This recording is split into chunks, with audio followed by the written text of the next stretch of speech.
Hello and welcome back. In this video, we are going to talk about how a website or web page is ranked in a search engine. Now, there are quite simple concept, irrespective whether it's a single web page or multi-page e-com or a website where many thousands of products are being sold, or there is a blog website which consists of thousands of articles. It has to meet certain standards according to the search engine, and once those standards are met, it will be displayed according to searcher's query. Now, there could be many relevant web pages, many websites, and one might think why that person's or that website is ranking better than mine. Now, the website that has been ranked above you has some reasons why it is being ranked at the first place or above you, and those reasons are: number one reason is architecture of the website, which means that how the website is created.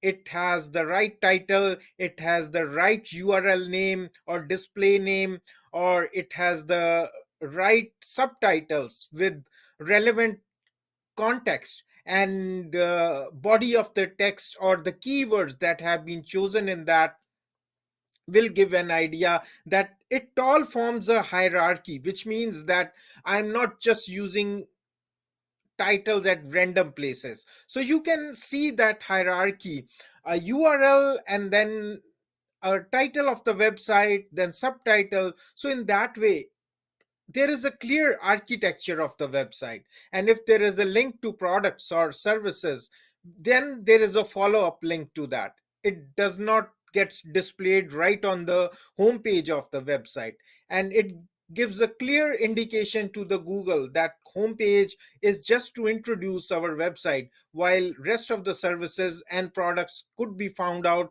on another page when the visitor or audience is interested. So this is the basic architecture of the website that people could be finding useful, and of course Google is finding useful, and other search engines are finding it useful as well. So this is the number one thing, that why a website could be ranked higher than you.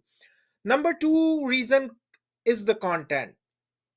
That does the content that you have structured or placed on your website meets the need of the Google's audience. If a searcher is looking for uh, running shoes, does your website consist of anything that answers the questions related to running shoes, or does it contains random articles or random shoes which might include some keywords related to running shoes, but in fact it does not serve the need of the audience. It does not answers the questions that people have for running shoes when they are ready to buy, or if they are just at the interest phase when they don't have a ready desire to buy but they want to inquire about it. You don't have any information on your website about that. So that's another reason why a website could be ranked better. Another website that has a better content that answers the searcher's query in a better way will be ranked higher than yours. And again, it comes down to how well the sentences and phrases have been structured. Are there any synonyms? Are you not just randomly filling up the keywords, the page of the web page or website with randomly placed keywords just to make it pop up in search engines? Google will be able to identify that and could penalize it for doing that, and as a result your competitors websites could show up higher. So keep in mind the content should be relevant to the searcher's query. That's why it is important to do a good research as what people are looking for before you create content, and then you can think about creating content according to the searchers or audience's need. The third thing that matters is the links from authority websites. Now, if Amazon, a big company like Amazon, is referring a link to your website, which means that, let's say, there is a particular need for running shoes, and Amazon is stating that we are out of running shoes on our website, but if you want to buy from Amazon, you can click this link, and in that link is your website's URL, which means you are getting a link from high authority website. These people are promoting your website, and Google is going to give it credit. They are going to trust your website as being related to, being associated to a bigger website or bigger company like Amazon. So this is another way where your website could rank higher, or your competitor's website could rank higher, based upon how many links they are getting from authority websites.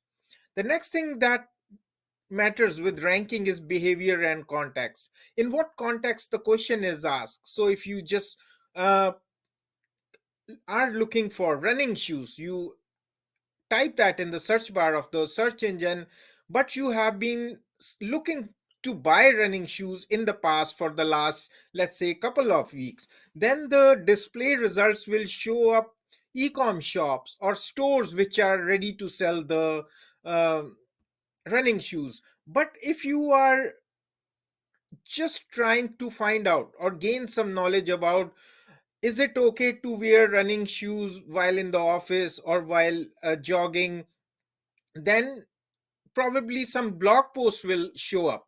And this is the behavior and context that comes into action, where Google is going to determine if you are ready to buy the shoes. That's when e-com websites like Amazon could show up. But if you just put in running shoes, but your past experience with Google indicates that you are researching on the subject, then some blog posts or articles could show up, and depending upon what meets your need, those websites will show up according to your query. So this is how ranking takes place in our search engines. This is how Google ranks various web pages, various websites. Now this is not a 100% sole technique that we can depend upon, but this is the best possible way to utilize our content and make it optimized in a way that Google favors our website in the search results.